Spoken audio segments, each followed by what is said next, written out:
Hello, welcome to From the Inside Out. My name is Daisy, and for the last 2 weeks we've been talking about discipline, the importance of it, how empowering it is for us to, by having discipline in our lives, and again, not talking about beating or smacking or corporal punishment, but just discipline, the discipline of living, the discipline of doing the do's and don'ts, the discipline and the importance of it in our lives and helping us shape our children and to become better adults, and in turn helping us as adults be better.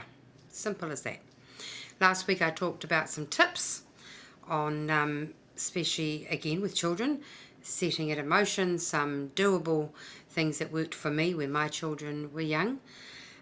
So I'm kind of carrying that theme on today, but instead of discipline, I want to talk about how to start a new habit forming, if you like, good habits.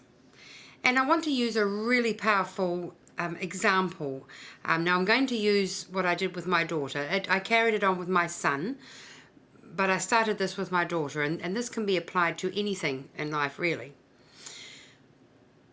I never bought into the children changing their clothes, up to a dozen times a day, and being allowed to just strip off, go and get a clean set out, put them on, and at the end of the day having this mountain of clothes sitting there, some dirty, some clean, and all the rest, and it's just a mess, and you're doing copious amounts of washing, so on and so forth, and it turns into this argument.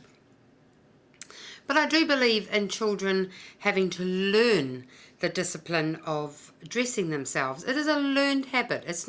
We're not born with the ability to be able to match things.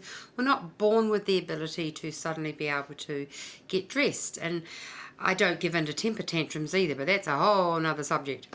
So I started with my daughter. I just thought there had to be a better way, because I was surrounded by people that had children almost out of control with this, even all those years ago, and being able to help themselves do what they like. They go out dressed like nothing on earth, singlets on top of skivvies and inside out, back to front and all the rest, and it's like, it's got to be a better way of doing this. So with my daughter, I started by introducing her very, very young to two choices. Like if it was tops or bottoms, she could choose whether if it was shorts, for example, what shorts she wanted to wear, or whether it was skirts or shorts, and then I would match these up with the tops that would go with either, and she would have those choices. This system worked beautifully.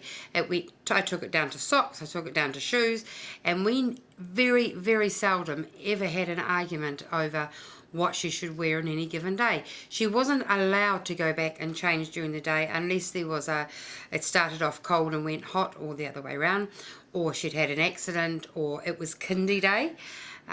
You would go off to, I'm not too sure what other countries call it. Kindergarten here is before going to school. It's preschool. And you don't wear good stuff to kindy, because you're never too sure what you're getting back or what they're going to be doing that day. So we had our kindy clothes, and she would get changed when she came home from those. But those kindy clothes, unless they were particularly dirty, would get folded up for the next day. And it's the same when they go on to school uniforms. The same thing, coming home from school, getting out of the uniform, fold it away, and then clothes for the day. It just saves a whole heck of a lot of washing. But more importantly, I noticed as the years went by, Steph developed her own natural ideas and opinions of what went with what. And so I carried this over into shopping. So when we went out and did shopping for clothes, it didn't turn into, because I've met parents that have said that it's just the screamy match, they want everything.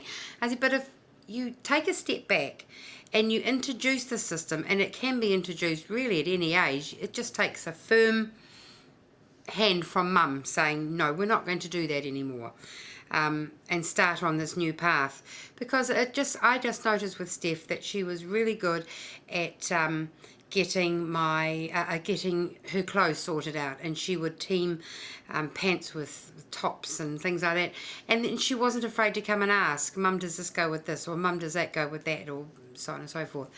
And we did this with shopping. If we're buying a pair of pants, what other tops did we have? If we're buying a top, what other pants, you can see where I'm going with this. And the same with shoes, because she has my fetish for shoes. We do like them. And my granddaughter was kind of liking shoes too. So we're doing the same thing with her, we'll start teaching her how to team things up. So it's not that they can't have an opinion. Absolutely, I think it's vital that they learn how to have opinions and things, but it's teaching them the discipline of what goes with what, and when it's right, if it's an opinion, when it's right to voice it and when it's not. And then there's the discipline of how to give it, and because you want it to be received well, you want someone to listen to what you're saying. So beating them over the head with something ain't going to work. So you try something different. Why try the same old thing if it's clearly not working? So that's just a small example of what I did in our house, and it worked wonders, and we didn't have arguments over clothes. I'm not saying it's fail safe, but I'm saying that we very seldom ever did. And when we did have an argument, we talked it out and got through it. And it's something she took right through, and she still does to this day, is teaming things up. And I do the same things, because most of us don't have a budget where we can just randomly go out.